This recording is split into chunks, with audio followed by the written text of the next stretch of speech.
Assalamualaikum warahmatullahi wabarakatuh. Kembali lagi dengan Ibu Agnia. Good morning everybody. Selamat pagi semuanya. How are you today? Apa kabar kalian hari ini? Alhamdulillah, semoga kita semua selalu dalam lindungan Allah Subhanahu wa taala. Baik teman-teman, is everybody ready to start study? Apakah semuanya siap memulai belajar? Okay friends, before we start lesson today, let's reciting basmalah together. Bismillahirrahmanirrahim. Baik teman-teman, hari ini kita masih belajar di buku 2E, tema pengalamanku. Subtema 4, pembelajaran 6. Ayo kita buka bukunya halaman 110.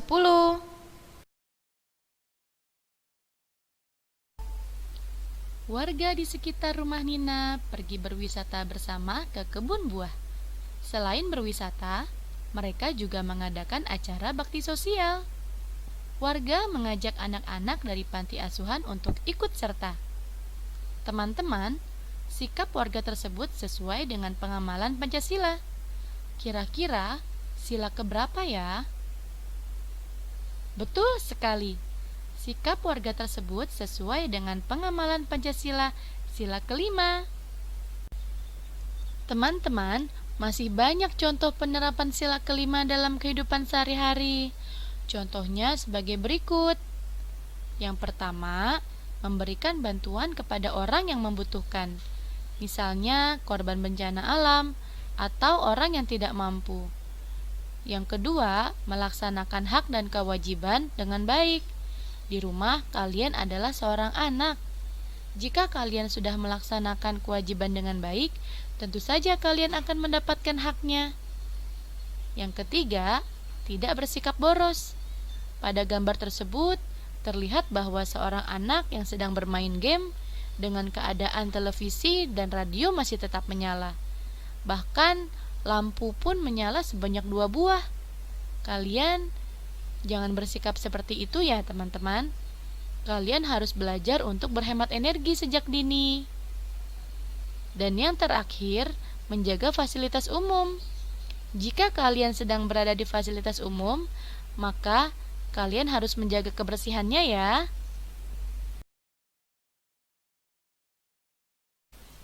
Ibu Nina bertugas untuk membagikan bingkisan kepada anak-anak panti asuhan. Bingkisan yang dibagikan sangat banyak. Ibu meminta bantuan Nina untuk membagikan bingkisan. Bacalah percakapan Nina dan ibu berikut. Nina, maukah ikut membantu membagikan bingkisan untuk anak-anak panti asuhan? Tentu saja, Bu. Mari Nina bantu. Terima kasih, Nina. Ibu tertolong sekali. Sama-sama, Bu. Aku senang membantu ibu. Teman-teman, ayo berlatih mengucapkan permintaan tolong. Buatlah percakapan berdasarkan pengalamanmu berwisata. Sertakan ungkapan permintaan tolong dalam percakapan yang kamu buat. Dalam hal ini, Ibu Agnia berikan contoh ya. Ibu akan memberikan contoh percakapan pengalaman berwisata di tepi pantai. Pada percakapan ini terdapat 2 tokoh, yaitu Diana dan Deano. Seperti ini percakapannya. Deano, bisakah bantu aku merapikan bentuk istana pasir ini agar terlihat lebih rapi? Oh, tentu saja Diana. Mari aku bantu. Teman-teman, setelah kalian selesai membuat percakapan pengalaman berwisata, peragakan percakapanmu tersebut dengan percaya diri. Lalu, jelaskan makna permintaan tolong yang sudah kamu buat. Contohnya seperti percakapan yang telah Bunia berikan tadi. Maknanya adalah bahwa Diana meminta tolong kepada Deano untuk merapikan bentuk istana pasir agar terlihat lebih rapi. Seperti itu ya teman-teman. Selamat mengerjakan.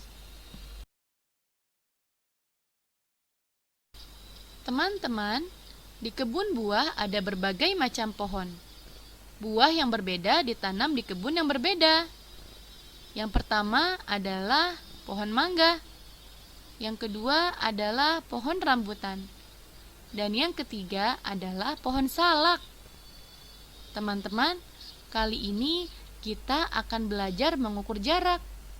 Berapa jarak dari kebun mangga ke kebun salak jika melewati kebun rambutan? Teman-teman, jarak dari kebun mangga ke kebun salak sama dengan jarak dari kebun mangga ke kebun rambutan ditambah jarak dari kebun rambutan ke kebun salak. Ayo, kita masukkan rumusnya ya. Jarak kebun mangga ke kebun rambutan adalah 125 meter. Ditambah jarak kebun rambutan ke kebun salak, yaitu 9 meter. 9 meter ini kita dapatkan dari hasil perubahan satuan.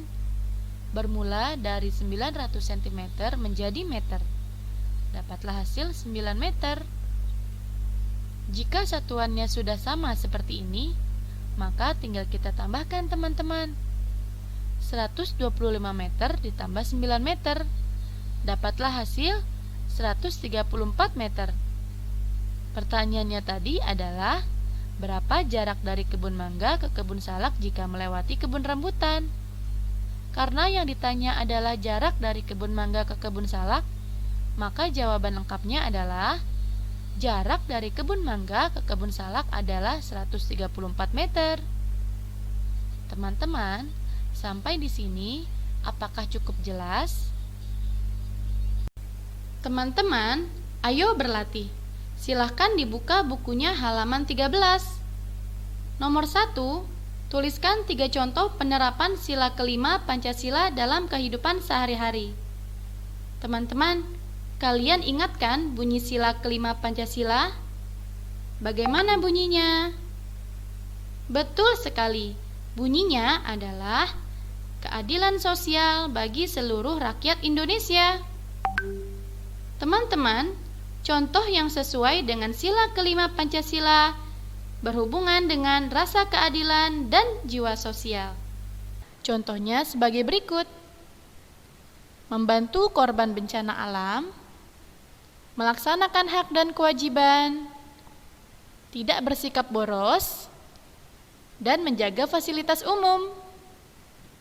Nomor 2, bacalah cerita berikut. Keluarga Made akan berwisata ke pantai. Sebelum pergi, Made menyiapkan peralatan. Ibu menyiapkan bekal kue yang akan dibawa. Ibu memerlukan beberapa bahan, seperti tepung terigu dan telur. Ibu ingin meminta tolong Made. Bagian A, tuliskan kalimat permintaan tolong ibu kepada Made. Bagian B, apa yang sebaiknya diucapkan oleh Made. Bagian C, buatlah percakapan singkat antara ibu dan Made. Teman-teman, Ibu Agnia ulangi lagi pertanyaannya. Bagian A, tuliskan kalimat permintaan tolong ibu kepada Made. Bagian yang B, apa yang sebaiknya diucapkan oleh Made.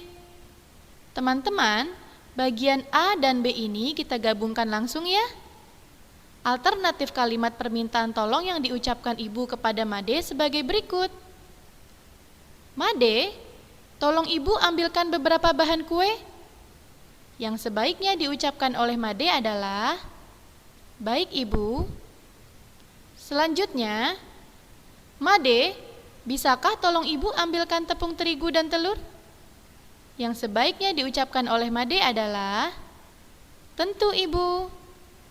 Selanjutnya, Made, ibu perlu beberapa bahan kue. Maukah bantu ibu mengambilnya? Yang sebaiknya diucapkan oleh Made adalah, baik ibu, tentu aku mau bantu.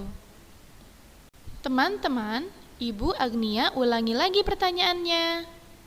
Bagian A, tuliskan kalimat permintaan tolong ibu kepada Made. Bagian yang B, apa yang sebaiknya diucapkan oleh Made. Teman-teman, bagian A dan B ini kita gabungkan langsung ya. Alternatif kalimat permintaan tolong yang diucapkan ibu kepada Made sebagai berikut. Made, tolong ibu ambilkan beberapa bahan kue. Yang sebaiknya diucapkan oleh Made adalah, Baik, Ibu. Selanjutnya, Made, bisakah tolong Ibu ambilkan tepung terigu dan telur? Yang sebaiknya diucapkan oleh Made adalah, tentu, Ibu. Selanjutnya, Made, Ibu perlu beberapa bahan kue. Maukah bantu Ibu mengambilnya? Yang sebaiknya diucapkan oleh Made adalah, baik, Ibu, tentu aku mau bantu. Bagian yang C, buatlah percakapan singkat antara Ibu dan Made. Teman-teman, Ibu Agnia sudah menyiapkan percakapan singkat seperti berikut ini. Ibu, apa yang sedang Ibu lakukan? Ibu sedang mempersiapkan bahan-bahan untuk membuat kue. Ada yang perlu aku bantu, Ibu? Boleh, tolong Ibu ambilkan bahan kue seperti tepung terigu dan telur ya. Baik, Ibu, sebentar aku ambilkan. Terima kasih, Made. Sama-sama, Ibu. Teman-teman, kita lanjut ke soal nomor 2. Kerjakan soal-soal berikut. Soal nomor 2 ini untuk tugas kalian hari ini ya. Ada bagian soal A dan bagian soal B. Kalian pahami soal baik-baik ya. Baca dengan teliti. Kalian juga boleh menggunakan sketsa penalaran untuk membantu kalian memahami soal cerita tersebut. Jangan lupa untuk menjawab lengkap ya. Selamat mengerjakan teman-teman. Tetap semangat belajarnya. Oke, friends, we will stop here. Baiklah, akan kita cukupi sampai di sini. We will continue next week. Kita akan melanjutkannya minggu depan. Don't forget to do your homework. Jangan lupa untuk mengerjakan tugas kalian ya. Have a nice day. Semoga harimu indah. Assalamualaikum warahmatullahi wabarakatuh.